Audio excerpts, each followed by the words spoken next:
우리 추미애 대표님과 이해찬 전 총리님 그리고 김진표 전 대표님을 모시고 더불어민주당 경제안보상황실 현판식 및 비상점검회의 개최를 하도록 하겠습니다. 하나, 둘, 셋.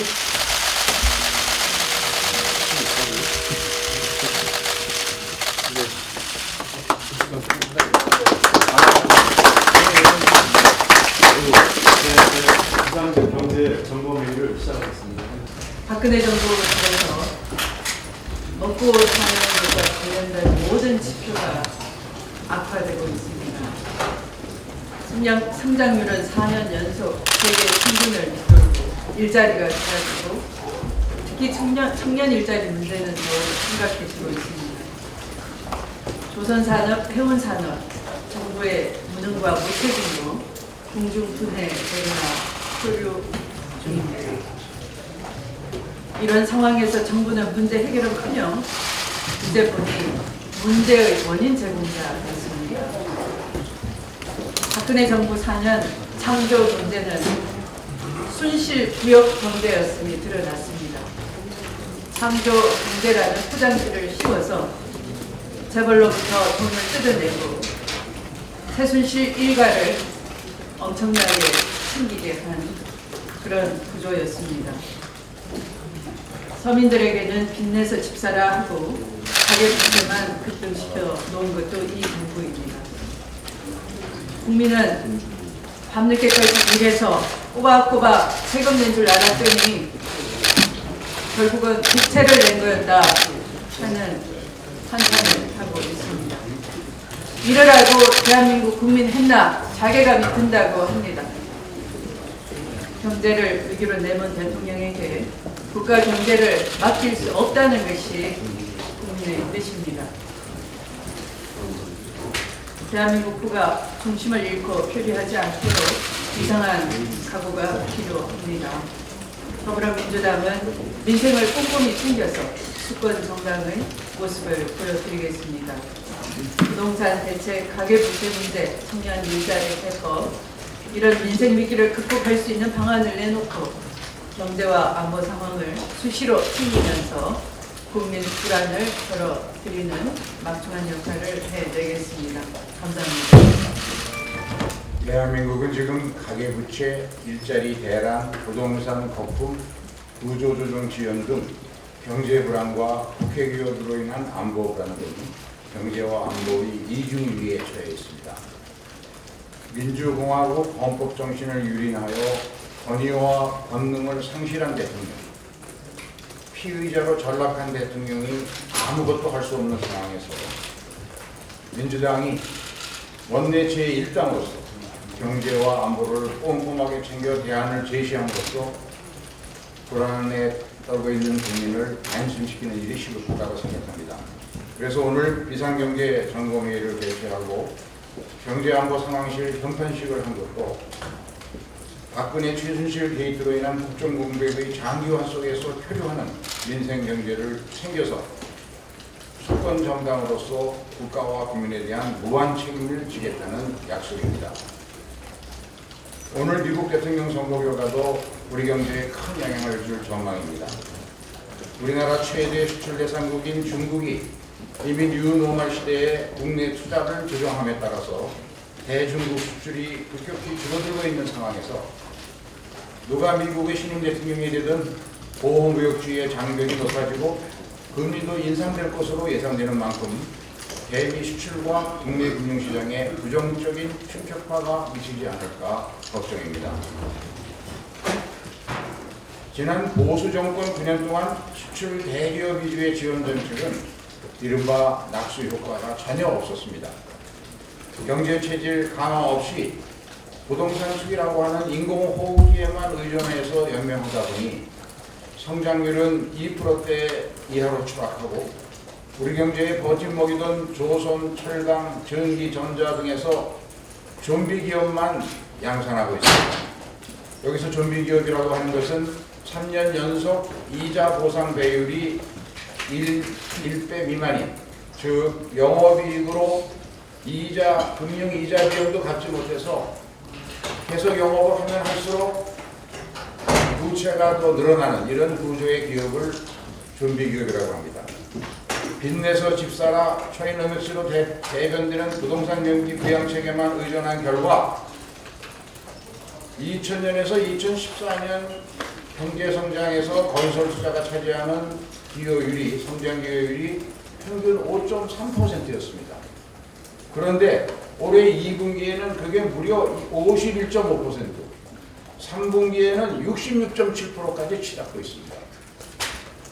이렇게 부동산 투기로 가격이 폭등하다 보니까 중산층 서민들의 주거 여건은 더욱 나빠지면서 매년 8만 8천 가구가 내 집에서 쫓겨나서 전월세로 전락해서 주거 양극화 현상이 심각해지고 있습니다. 내 집 마련 자가 점유율이 2008년 56.4%에서 2014년에는 53.6%로 거꾸로 떨어지는 사상 초유의 일이 일어나고 있습니다. 박근혜 정부에서만 14번의 부동산 경기 대책을 통해서 빚내서 집사라 부추긴 결과는 바로 가계부채 폭등으로 이어졌습니다. 2008년 금융위기 이후 OECD 주요 회원국들은 가계부채가 줄어들고 있지만 우리나라 가계부채는 금년 2분기 말에 1257조 원, 5년간 46%나 증가했습니다. 빚더미 공화국 이대로는 안 됩니다. 오죽하면 IMF가 남의 나라 경제에 대해서 아주 구체적으로 DTI 규제를 강화하라고 권고했겠습니까?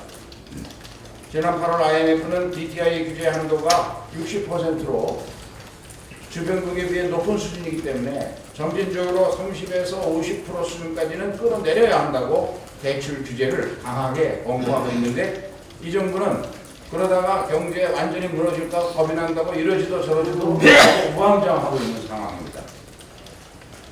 엎친 데 덮친 격으로 일자리 사정도 사상 최악입니다. 그동안 정부는 기업과 시장이 좋은 일자리를 만들어줄 것이다 라고 기대했지만 결과는 저임금, 비정규직, 영세 자영업 등 질 낮은 일자리만 양산되고 있습니다. 지난 15년 동안 청년 일자리는 통계청 발표만으로 100만 개가 감소했습니다. 9월달 청년 실업률은 9.4%로 역대 최대치입니다. 실업자 3명이 대졸자입니다. 우리나라 대학 졸업장은 바로 실업증명서 신세입니다. 문제는 경제 컨트롤 타워가 부재한 가운데 조선사의 수주절벽, 해운사 구조조정, 삼성전자, 현대자동차 등에 이르기까지 불황한포가 제조업 분야는 물론이고 음식업 분야까지 미쳐서 김영란법이 이에 영향을 주고 있습니다만 고용시장의 위축이 전반적으로 악화되고 있습니다. 따라서 한국 경제 대수술의 첫 단추는 부동산 인공호흡기를 끊어내는 것에부터 시작해야 합니다. 버블에만 의존하는 경제는 지속 가능하지 않습니다. 반드시 더 큰 위기를 불러올 수밖에 없기 때문에 부동산 경기 부양책에만 의존해서 한국 경제에 모르핀을 주입하며 버티는 이 상황을 끝내야 합니다. 부동산 투기가 아닌 일자리를 통해서 가계소득을 증대시키고 소비 증대로 이어지는 선순환이 이루어지도록 국가경제 운영의 근본적 패러다임을 전환해야 합니다. 양극화 심화로 인한 수요 부족 해소를 위해서는 긴급 처방으로 재정력을 투입해서 정부가 직접 고용할 수 있는 직접 일자리를 늘려서 수요를 창출하는 일부터 시작해야 합니다. 그렇습니다. 일자리가 최우선입니다. 우리 민주당은 더 좋은 청년 일자리 70만 개를 만들어 경제를 살리겠다는 것을 지난 총선 공약으로 제시한 바가 있는데 경제 살리기 최우선 대책으로 이 공약을 부문별로 단계적으로 실천 계획을 세워서 과감하게 추진할 것입니다. 그 개혁 내역 속에는 지속가능한 공공일자리가 총 35만 개, 실노동시간 단축으로 일자리 나누기가 12만 개, 고용의무 할당제를 확대함으로써 얻어지는 일자리가 25만 개 등등입니다. 이 중에서 경제 살리기와 청년 실업 해소를 위해서 양질의 정부가 직접 고용하는 신규 청년 일자리 23만 개를 만드는 일부터 시작해야 합니다. 공무원 17만 명, 사회 서비스 분야 일자리 6만 명을 창출하는 것입니다.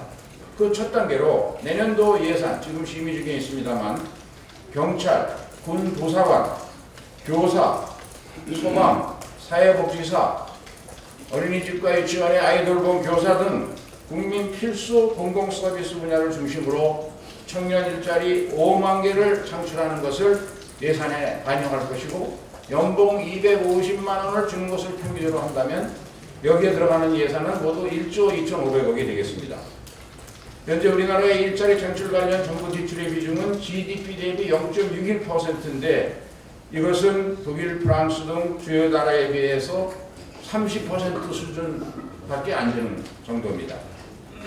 다음 좋은 일자리를 만들기 위한 가장 중요한 대책은 스타트업을 활성화하는 것인데 스타트업 활성화를 위해서 가장 필요한 정책은 금융 혁신을 통해서 벤처 생태계를 만들어야 하는 것입니다.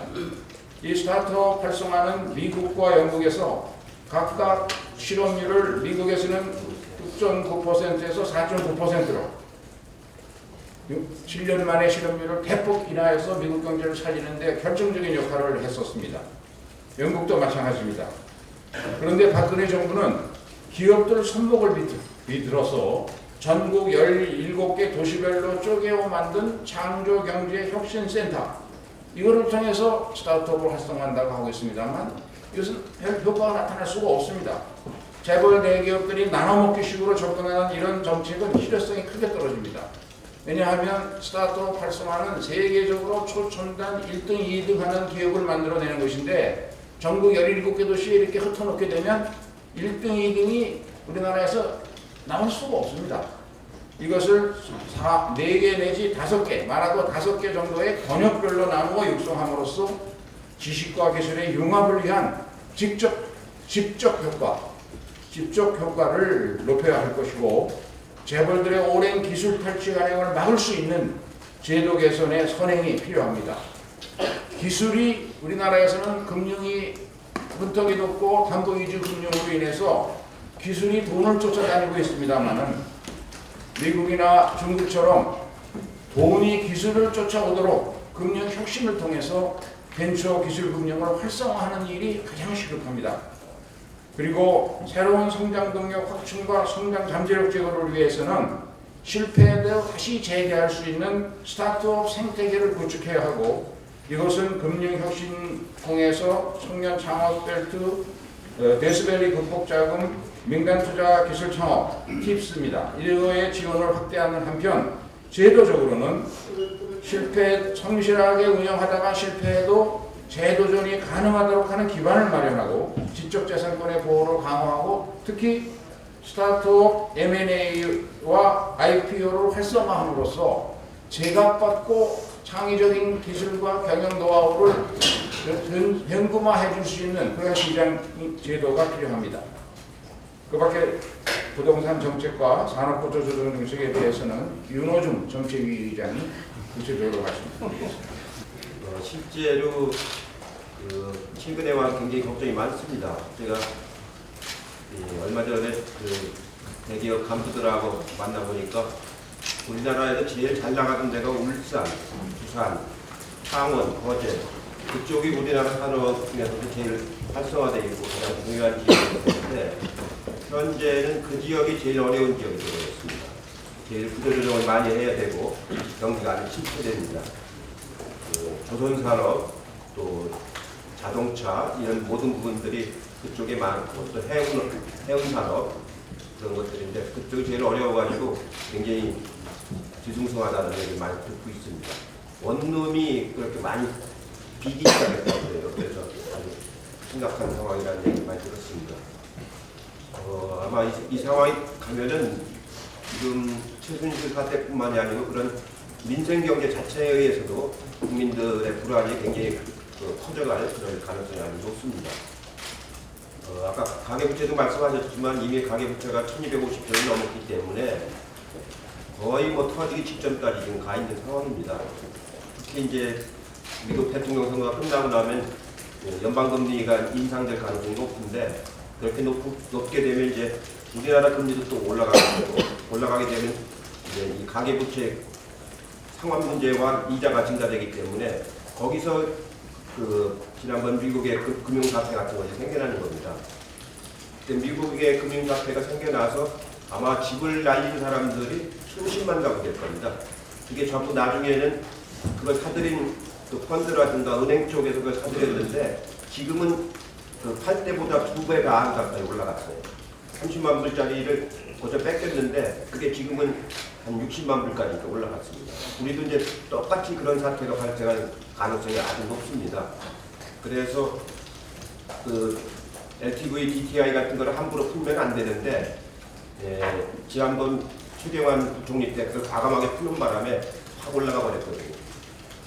지금 국민소득이 3만 불이 안 되는데 참여정부 때 2만 불일 때 DTI를 걸었습니다. 그게 그때 가계부채가 600조였습니다. 2005년도 제가 총리했죠.